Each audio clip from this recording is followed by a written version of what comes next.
ಹಿರಿಯರೆಲ್ಲರೂ ಕೂಡ ಸ್ವಾಗತಿಸಬೇಕು ಅಂತ ಡಾಕ್ಟರ್ ಪ್ರಶಾಂತ್ ಮಾಂಡ್ರೆ ಅವರಲ್ಲಿ ಕೇಳ್ಕೊಳ್ತೇನೆ.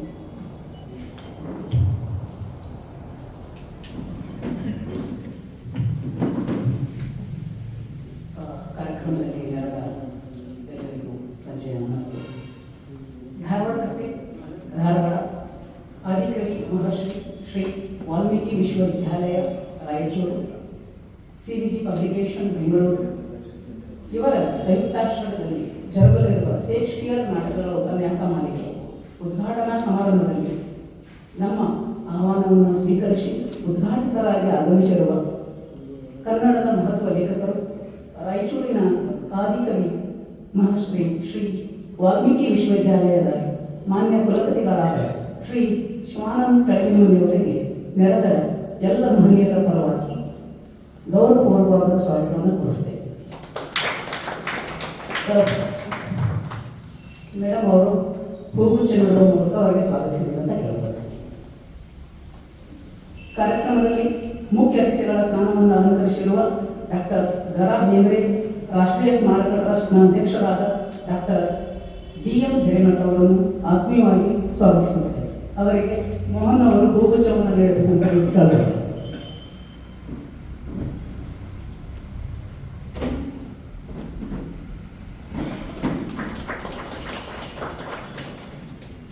ಮತ್ತೋರ್ವ ಅತಿಥಿಗಳು ಬಸವೇಶ್ವರ ವಿದ್ಯಾವರ್ಧಕ ಸಂಘ ಬಾಗಲಕೋಟೆಯ ಆಡಳಿತಾಧಿಕಾರಿಗಳಾದ ಡಾಕ್ಟರ್ ವಿಜಯಕುಮಾರ್ ಹಳ್ಳಿಮಠ್ ಅವರನ್ನು ನೆರೆದ ಎಲ್ಲರ ಪರವಾಗಿ ಆತ್ಮೀಯವಾಗಿ ತೋರಿಸಿದ್ದಾರೆ. ಅವರಿಗೆ ಪ್ರಕಾಶ್ ಅವರು ಹೂಗುಚ್ಛ ನೀಡುವ ಮೂಲಕ ಸ್ವಾಗತಿಸಬೇಕಂತ ಹೇಳಿ.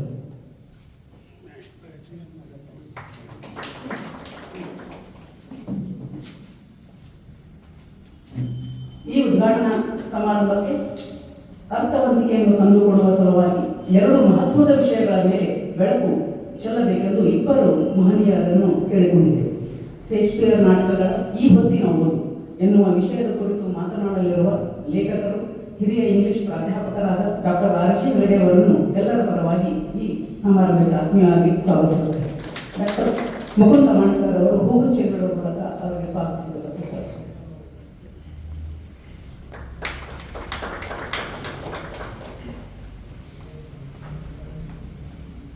ಶೇಕ್ಸ್ಪಿಯರ್ ದುರ್ಬಲ ಪಾತ್ರಗಳ ನೋವು ನಲಿವು ಎನ್ನುವ ವಿಷಯದ ಮೇಲೆ ಬೆಳಕು ಚೆಲ್ಲಲು ನಮ್ಮೊಂದಿಗಿರುವ ಕನ್ನಡದ ಮಹತ್ವದ ಲೇಖಕರು, ವಿಮರ್ಶಕರು, ಹಂಪಿಯ ಕನ್ನಡ ಸಾಹಿತ್ಯ ಅಧ್ಯಯನ ವಿಭಾಗದ ಮುಖ್ಯಸ್ಥರಾಗಿರುವ ಪ್ರೊಫೆಸರ್ ವೆಂಕಟಗಿರಿ ದಳವಾಯಿ ಅವರನ್ನು ಆದರದಿಂದ ಸ್ವಾಗತಿಸುತ್ತೇವೆ.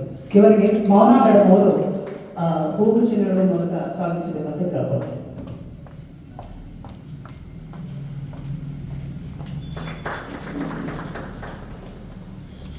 ಗೌರವ ಉಪಸ್ಥಿತಿಯಲ್ಲಿ ವೇದಿಕೆಯನ್ನು ಅಲಂಕರಿಸಿರುವ ಬೆಂಗಳೂರಿನ CVG ಪಬ್ಲಿಕೇಶನ್ನ ಪ್ರಕಾಶಕರಾದ ಶ್ರೀ CVG ಚಂದ್ರು ಅವರಿಗೆ ಆತ್ಮೀಯ ಸ್ವಾಗತವನ್ನು ಕೋರುತ್ತೇವೆ. ಅವರಿಗೆ ಕರಡೋಲಿ ಸರ್ ಅವರು ಹೂಗುಚ್ಛ ನೀಡುವ ಮೂಲಕ ಸ್ವಾಗತಿಸಬೇಕಂತ ಕೋರುತ್ತೇವೆ.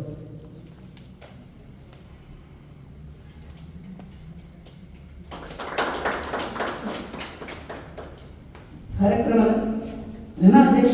ಅಧ್ಯಕ್ಷತೆಯನ್ನು ಅಲಂಕರಿಸಿರುವ ಕಲಬುರಗಿಯ ಕರ್ನಾಟಕ ಕೇಂದ್ರೀಯ ವಿಶ್ವವಿದ್ಯಾಲಯದ ಅಧ್ಯಯನಾಂಗ ನಿರ್ದೇಶಕರಾಗಿರುವ ಪ್ರೊಫೆಸರ್ ಬಸವರಾಜ್ ಬೊಮ್ಮೂರ್ ಅವರನ್ನು ಆತ್ಮೀಯವಾಗಿ ಈ ಸಮಾರಂಭಕ್ಕೆ ಸ್ವಾಗತಿಸಿಕೊಳ್ತಾರೆ.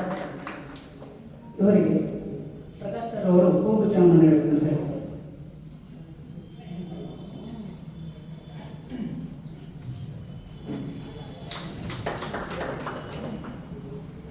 ಇದೇ ರೀತಿ ಈ ಸಮಾರಂಭದಲ್ಲಿ ಉಪಸ್ಥಿತರಿರುವ BS Shirol sir, Srinivas Vadapa sir, doctor Andayya Aravelmath sir, doctor Aravind I V sir, doctor Karadoli sir, doctor Mukund sir ಹಾಗೂ ಕಾರ್ಯಕ್ರಮದಲ್ಲಿ ಪಾಲ್ಗೊಂಡಂತಹ ಹಿರಿಯರಿಗೆ, ನನ್ನ ಸ್ನೇಹಿತರಿಗೆ ಹಾಗೂ ಎಲ್ಲ ಆತ್ಮೀಯ ಬಂಧುಗಳಿಗೆ ಸ್ವಾಗತ ಕೋರಿ ನನ್ನ ಮಾತು ಸ್ವಾಗತ ಭಾಷಣವನ್ನು ಮುಗಿಸುತ್ತೇನೆ. ಧನ್ಯವಾದ.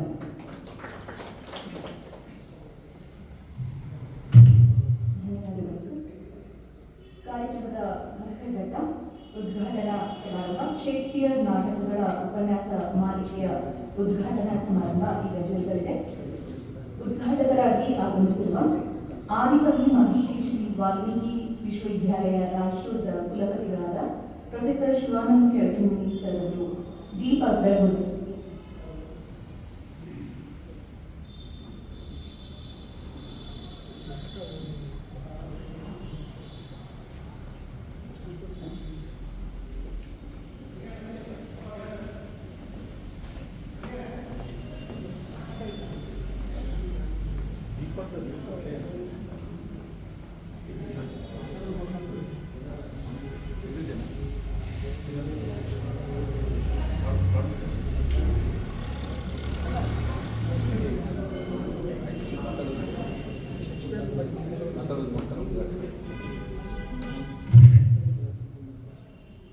ಉದ್ಘಾಟಕರಾಗಿ ಆಗಮಿಸಿರುವಂತಹ ಪ್ರೊಫೆಸರ್ ಶಿವಾನಂದ ಕೆಳಗಿಮುನಿ ಸರ್ ಅವರು ಶೇಕ್ಸ್ಪಿಯರ್ ನಾಟಕಗಳ ಕುರಿತು ಮಾತನಾಡುವುದರ ಮೂಲಕ ಕಾರ್ಯಕ್ರಮಕ್ಕೆ ಚಾಲನೆಯನ್ನು ನೀಡಬೇಕೆಂದು ಅವರಲ್ಲಿ ಕೇಳಿಕೊಳ್ಳುತ್ತೇವೆ.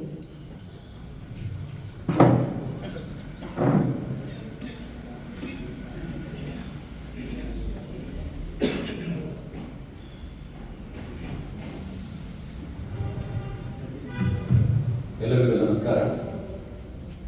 ಧಾರವಾಡ ಕಟ್ಟೆ, ಧಾರವಾಡ ಆದಿಕವಿ ಮಹರ್ಷಿ ಶ್ರೀ ವಾಲ್ಮೀಕಿ ವಿಶ್ವವಿದ್ಯಾಲಯ ರಾಯಚೂರು ಹಾಗೂ CVC ಪಬ್ಲಿಕೇಶನ್ಸ್ ಬೆಂಗಳೂರು ಮೂರೂ ಸಂಸ್ಥೆಗಳ ವತಿಯಿಂದ ನಡೆಸ್ತಾ ಇರತಕ್ಕಂತಹ ಶೇಕ್ಸ್ಪಿಯರ್ ನಾಟಕಗಳ ಉಪನ್ಯಾಸ ಮಾಲಿಕೆಯ ಈ ಉದ್ಘಾಟನೆ ಕಾರ್ಯಕ್ರಮದ ಅಧ್ಯಕ್ಷತೆ ವಹಿಸಿಕೊಂಡಿರ್ತಕ್ಕಂತಹ ಗೆಳೆಯ ಪ್ರೊಫೆಸರ್ ಬಸವರಾಜ ಗೌಡೂರು ಅವರೇ, ಮುಖ್ಯ ಅತಿಥಿಗಳಾಗಿರ್ತಕ್ಕಂತಹ ಬೇಂದ್ರೆ ಟ್ರಸ್ಟಿನ ಸ್ಮಾರಕ ರಾಷ್ಟ್ರೀಯ ಟ್ರಸ್ಟಿನ ಅಧ್ಯಕ್ಷರಾಗಿರ್ತಕ್ಕಂಥ ಡಾಕ್ಟರ್ D.R. ವೀರಮಠ ಸರ್ ಅವರೇ, ಹಾಗೂ ಡಾಕ್ಟರ್ ವಿಜಯಕುಮಾರ್ ಗಡ್ಕಳಿಮಠ ಸರ್ ಅವರೇ,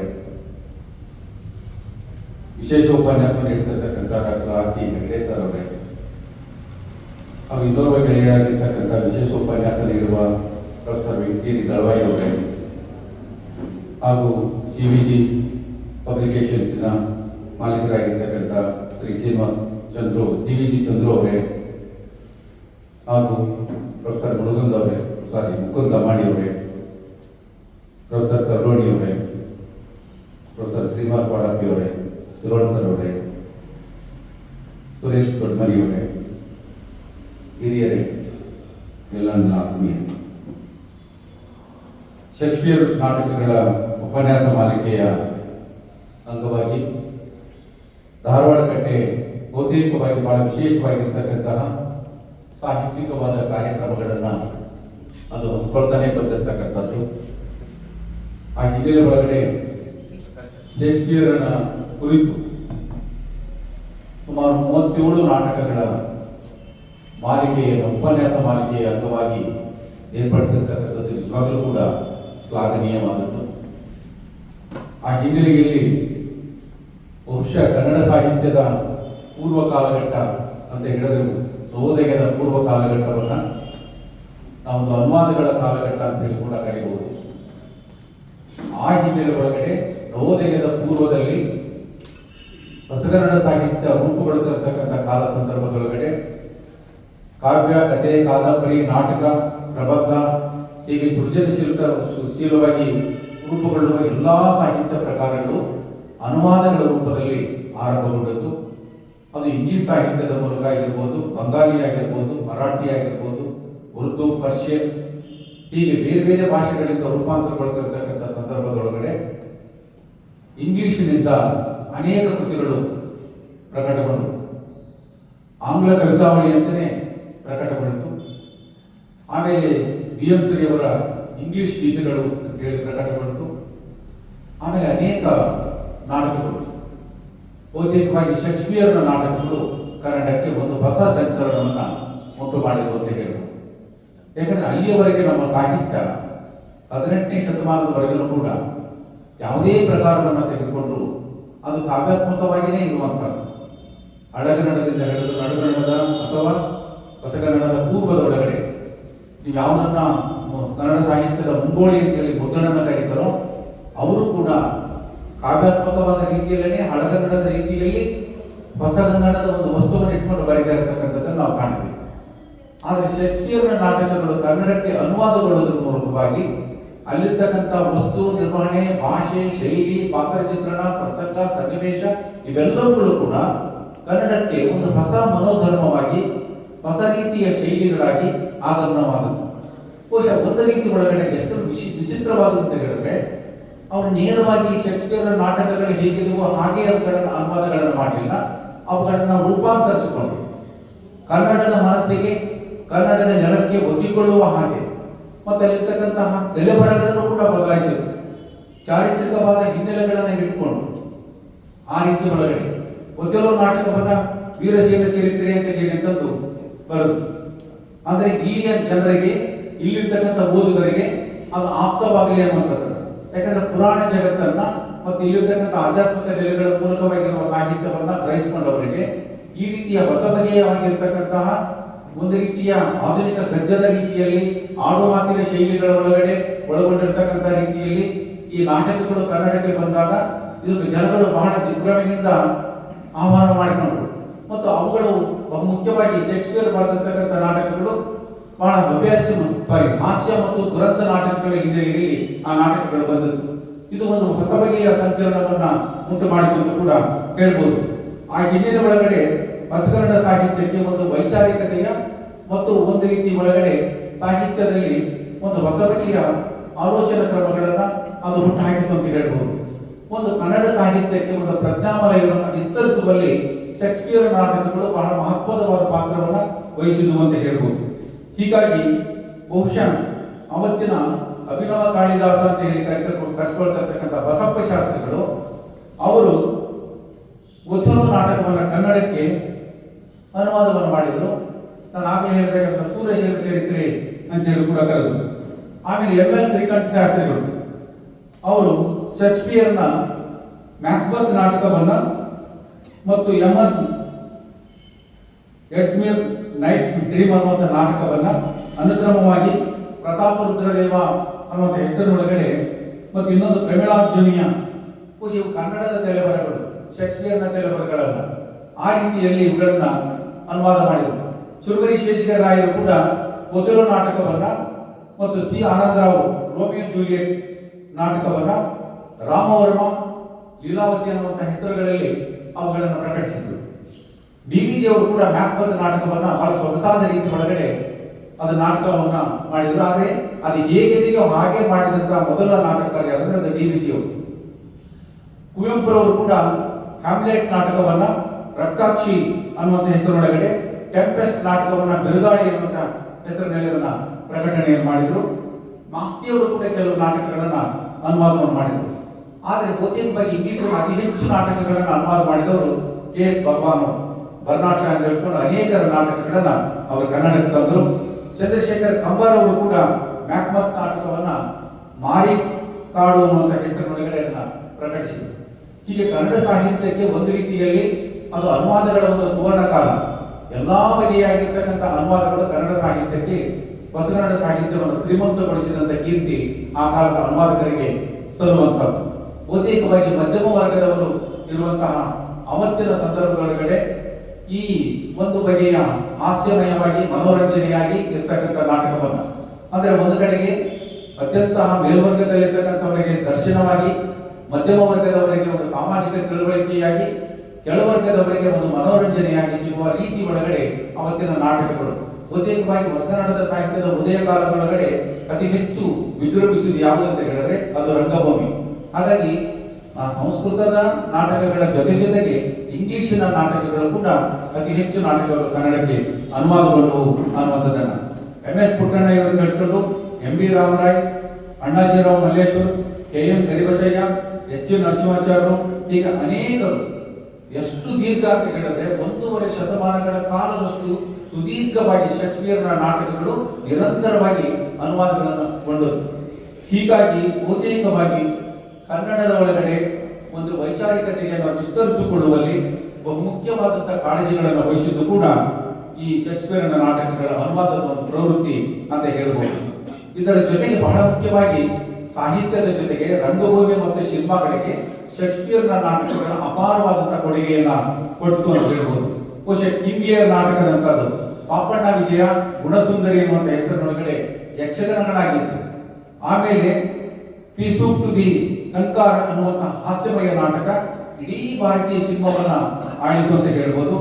ಕನ್ನಡದಲ್ಲಿ ಬಹದ್ದೂರ್ ಗಂಡು, ಅಟೋ ಶಂಕರ, ಅಂಜದ ಗಂಡು, ತೆಲುಗಿನಲ್ಲಿ ಅಲ್ಲುಡು ಮಜಾಕ, ರೌಡಿ ಅಲ್ಲುಡು, ತಮಿಳಿನೊಳಗಡೆ ಪಡೆಯಪ್ಪ, ಹೀಗೆ ಇಡೀ ಭಾರತೀಯ ರಂಗಭೂಮಿಯನ್ನ, ಸಿನಿಮಾ ಮಾಧ್ಯಮವನ್ನ ಶೇಕ್ಸ್ಪಿಯರ್ನ ನಾಟಕಗಳು ಒಂದಲ್ಲ ಒಂದು ಬಗೆಯ ಒಳಗಡೆ ಅವು ಪ್ರಭಾವವನ್ನ ಮತ್ತು ಆಳ್ವಿಕೆಯನ್ನು ನಡೆಸಿದ್ವು ಅಂತ ಕೂಡ ಹೇಳ್ಬೋದು. ಬಹುಶಃ ಶೇಕ್ಸ್ಪಿಯರ್ನ ಎಲ್ಲಾ ನಾಟಕಗಳನ್ನು ಹಾಸ್ಯ ಮತ್ತು ದುರಂತ ಇವುಗಳು ಹೆಚ್ಚು ನಮಗೆ ಕಾಣಿಸುವಂಥದ್ದು. ಬಹುಶಃ ಆ ಕಾಲ ಒಳಗಡೆ ಗ್ರೀಕ್ ರಂಗಭೂಮಿಯ ಗಂಭೀರ ನಾಟಕಗಳಿಗೆ ಒಂದು ರೀತಿಯಲ್ಲಿ ಅಂತ್ಯವನ್ನ ಮಾಡಿದ್ದು, ಮನೋರಂಜನೆಯನ್ನೇ ಅವು ಮುಖ್ಯವಾಗಿರ್ತಕ್ಕಂಥ ಒಂದು ಸಂವೇದನಾಶೀಲತೆಯನ್ನ ಅಳವಡಿಸಿಕೊಳ್ಳುವುದರ ಮೂಲಕವಾಗಿ ಬಹುಶಃ ಆ ನೆಲೆ ಒಳಗಡೆ ಈ ಶೇಕ್ಸ್ಪಿಯರ್ನ ನಾಟಕಗಳ ಒಂದು ರೀತಿ ಇಡೀ ಒಂದು ಪ್ರೊಸೇನಿಯಂ ಥಿಯೇಟರ್ನ ಒಂದು ಪರಂಪರೆಯನ್ನು ಅದು ಹುಟ್ಟುಹಾಕಿತು ಅಂತ ಹೇಳ್ಬೋದು.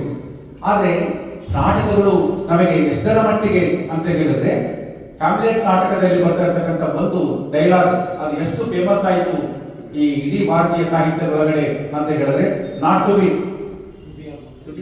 ಆರ್ ನಾಟ್ ಟು ಬಿ ಅನ್ನುವಂತಹ ಈ ಮಾತು, ಇದು ಬಹುತೇಕವಾಗಿ ಹೊಲಸೆ ಸೊಗಸು, ಸೊಗಸೆ ಹೊಲಸು ಅನ್ನುವ ರೀತಿ ಒಳಗಡೆ ಹುಟ್ಟುಕೊಂಡಂತ ಬಹಳ ಪ್ರಸಿದ್ಧವಾದ ಮಾತು.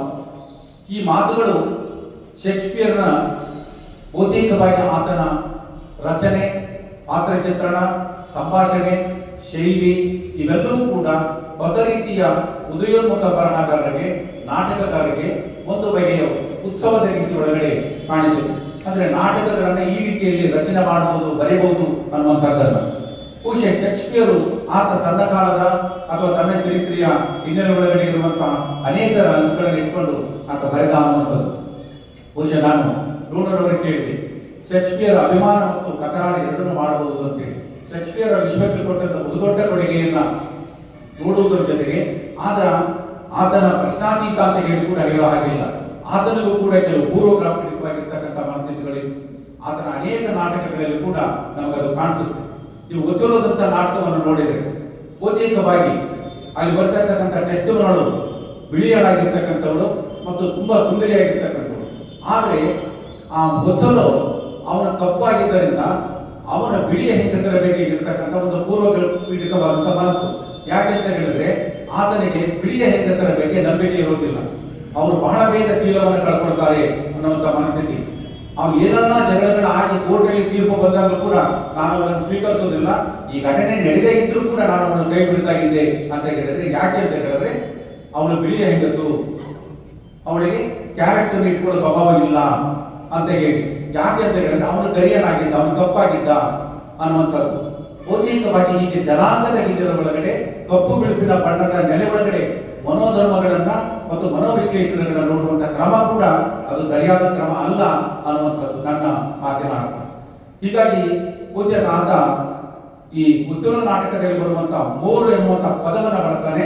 ಅದು ಕಪ್ಪು ಜನಾಂಗ ಅನ್ನುವಂಥ ರೀತಿ ಒಳಗಡೆ ಇರ್ತಕ್ಕಂಥದ್ದು. ಮತ್ತು ಮ್ಯಾಕ್ಬೆತ್ ನಾಟಕದಲ್ಲಿ ಸೇವಕರು ಅವ್ರ ರಾಜನನ್ನ ಕೊಲ್ತಾ ಇರ್ತಕ್ಕಂತಹ ಆ ಚಿತ್ರಣ ಕೂಡ ಅವರು ತುಂಬಾ ದುರಾಸೆ ಉಳ್ಳವರಾಗಿದ್ದರು, ಆ ಕಾರಣಕ್ಕೆ ಅಲ್ಲಿ ಆಯಿತು, ಕೊಲೆ ಆಯಿತು ಅನ್ನುವಂಥ ರೀತಿ ಒಳಗಡೆ ಹೇಳುವಂಥದ್ದು. ಮತ್ತು ಹೆಣ್ಣಿನ ಬಗ್ಗೆಯೂ ಕೂಡ ಹೆಣ್ಣು ದುರಹಂಕಾರವುಳ್ಳವಳು, ಅವಳ ಸೊಕ್ಕನ್ನ ಗಂಡಸು ಇಳಿಸಬೇಕು ಅನ್ನುವಂಥ ಒಂದು ಮನಸ್ಥಿತಿಯನ್ನ ಅವನು ಹೊಂದಿರ್ತಾನೆ. ಆ ಮಾತುಗಳನ್ನ ಹೇಳ್ತಾನೆ ಅನ್ನುವಂಥದ್ದು. ಬಹುಶಃ ಹೀಗಾಗಿ ಶೇಕ್ಸ್ಪಿಯರ್ ಒಬ್ಬ ಅದ್ಭುತ ನಾಟಕಕಾರ ಅನ್ನುವುದರ ಜೊತೆಗೆ ಆತ ಅನೇಕ ನಾಟಕಗಳು, ನನಗೆ ಕೆಲವು ನಾಟಕಗಳು ತುಂಬಾ ಇಷ್ಟವಾಗಿತ್ತು. ಬಹುಶಃ ಅವರ ಹ್ಯಾಮ್ಲೆಟ್ ನಾಟಕ, ಅವರ ಇಡೀ ನಾಟಕದ ಸಿರೀಸ್ ಒಳಗಡೆ ಅತ್ಯಂತ ಶ್ರೇಷ್ಠವಾದ ನಾಟಕ. ಯಾಕಂತ ಹೇಳಿದ್ರೆ ಅದು ನಾಟಕದೊಳಗಿನ ನಾಟಕ. ಒಂದು ಮನೋವಿಶ್ಲೇಷಣಾತ್ಮಕವಾದ ರೀತಿ ಒಳಗಡೆ ಒಂದು ಅಪರಾಧಿಯನ್ನ ಕಂಡು ಹಿಡಿಯುವಂತಹ ರೀತಿಯಲ್ಲಿ ಅದೇ ರೀತಿಯ ಒಂದು ಘಟನೆ ಸನ್ನಿವೇಶಗಳನ್ನ, ಪಾತ್ರ ಚಿತ್ರಣಗಳನ್ನ ಮಾಡಿ ಅವನ ಮೂಲಕವಾದನ್ನು ಅಭಿನಯಿಸಿ ಅವನ ಮುಖ ಹೇಗೆ ಕಪ್ಪಾಗುತ್ತೆ, ಹೇಗೆ ವ್ಯಗ್ರವಾಗುತ್ತೆ, ಯಾವ ರೀತಿ ಒಳಗಡೆ ಆತನ ಚೆಹರೆಗಳು ಬದಲಾಗ್ತವೆ, ತನ್ನ ಚಿಕ್ಕಪ್ಪನೇ ಅವನನ್ನು ಸಾಯಿಸಿದ ಅನ್ನುವಂಥದ್ದು ಕೂಡ ಅದು ಕನಸಿನ ರೂಪದಲ್ಲಿ ಅವನಿಗೆ ಬಂದು ಹೇಳ್ತಾ ಇದ್ದರು ಅವರ ತಂದೆ. ಅದಕ್ಕೆ ಯಾವುದೇ ಸಾಕ್ಷಿಗಳು ಇಲ್ಲದೆ ಇದ್ದಾಗ ಅಂಥ ಒಂದು ನಿದರ್ಶನವನ್ನು ಹೇಳುವಂಥದ್ದು. ಬಹುಶಃ ಶೇಕ್ಸ್ಪಿಯರ್ ಅನೇಕ ಬಗೆಯಲ್ಲಿ ಈ ರೀತಿಯ ಪ್ರಯೋಗಶೀಲತೆಗಳನ್ನ ಮಾಡಿರ್ತಕ್ಕಂಥದ್ದು. ಇನ್ನೊಂದು ಅವರ ಮರ್ಚೆಂಟ್ ಆಫ್ ವೆನಿಸ್ ನಾಟಕ ಕೂಡ ಬಹುತೇಕವಾಗಿ ಅದು ಈ ಯಹೂದಿಗಳನ್ನ ಇಟ್ಕೊಂಡು, ವಿರೋಧಿಯಾಗಿ ಇಟ್ಕೊಂಡು ಬಡ್ಡಿ ವ್ಯವಹಾರ ಮಾಡ್ತಿರ್ತಕ್ಕಂಥವರಿಗೆ ಬಡ್ಡಿ ತಗೊಳ್ಬಾರ್ದು ಅನ್ನೋದು. ಆದ್ರೆ ಕರ್ನಾಟಕದ ಬಂದದ್ದು ಕೂಡ ಬಹಳ ವಿಶೇಷ.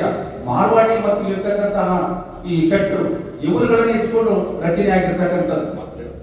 ಅಂದ್ರೆ ಈ ಬಗೆಯಾಗಿರ್ತಕ್ಕಂತಹ ಒಂದು ಸಾಮಾಜಿಕವಾದಂತಹ ಮನೋಧರ್ಮದ ವಿಶ್ಲೇಷಣಾತ್ಮಕವಾದ ರೀತಿ ಒಳಗಡೆ ಹೇಳುವಂಥದ್ದು. ನನಗೆ ಶೇಕ್ಸ್ಪಿಯರ್ ನಾಟಕಗಳನ್ನ ಬಹಳ ಸೂಕ್ಷ್ಮವಾಗಿ ನೋಡ್ತಾ ಬಂದ್ರೆ ತನ್ನ ಕಾಲದಲ್ಲಿ ಇದ್ದಂತಹ ಅನೇಕ ಬಗೆಯಾಗಿರುವ ಮನಸ್ಥಿತಿಗಳನ್ನ, ಮನೋಧರ್ಮಗಳನ್ನ, ತಂತ್ರಗಾರಿಕೆಗಳನ್ನ, ಸಾಮಾಜಿಕ ವಿಶ್ಲೇಷಣೆಗಳನ್ನ ಅನೇಕ ಬಗೆಯಲ್ಲಿ ನಿಮಗೆ ರೋಮಿಯೋ ಜೂಲಿಯಟ್ ನಾಟಕದೊಳಗಡೆ ಆ ಜೂಲಿಯಟ್ ಅವನು ತಾವು ರೋಮಿಯನನ್ನ ಭೇಟಿಯಾಗಬೇಕಂತ ಹೇಳಿದಾಗ ಅವಳು ಒಂದು ಶವದ ಸಿದ್ಧಯೋಗಿಯ ಯೋಗವನ್ನು ಪಡ್ಕೊಂಡು ತನ್ನನ್ನು ಊತ ಹಾಕೊಳ್ಳುವಂಥದ್ದು. ಬಹುಶಃ ನನಗೆ ಆ ನಾಟಕದ ವಸ್ತುವಿನ ಜೊತೆಗೆ ಆ ಕಾಲದೊಳಗಡೆ ಇಂಥದ್ದೊಂದು ತಂತ್ರ ಇತ್ತು, ಒಂದು ಶವಸಿದ್ಧ ಅಂದ್ರೆ ತಾನು ಆ ರೀತಿ ಶವಾಸನವನ್ನು ಹೊಂದುವಂತಹ ತಂತ್ರಗಾರಿಕೆ ಇತ್ತು ಅನ್ನುವಂಥದ್ದು ಕೂಡ ಶೇಕ್ಸ್ಪಿಯರ್ ಆ ಸಂದರ್ಭದೊಳಗಡೆ ಆ ನಾಟಕದಲ್ಲಿ ತರುವಂಥದ್ದನ್ನು. ಹೀಗಾಗಿ ಆತನ ತಂತ್ರಗಾರಿಕೆಗಳು ಪ್ರತ್ಯೇಕವಾಗಿ ನಾಟಕದ ಒಳಗಡೆ ಒಂದು ಮನಃಶಾಸ್ತ್ರೀಯವಾಗಿ ಬಗೆಗೊಳ್ಳುತ್ತಾ ಇರತಕ್ಕಂಥದ್ದನ್ನ ನಾವು ಕಾಣಬಹುದು.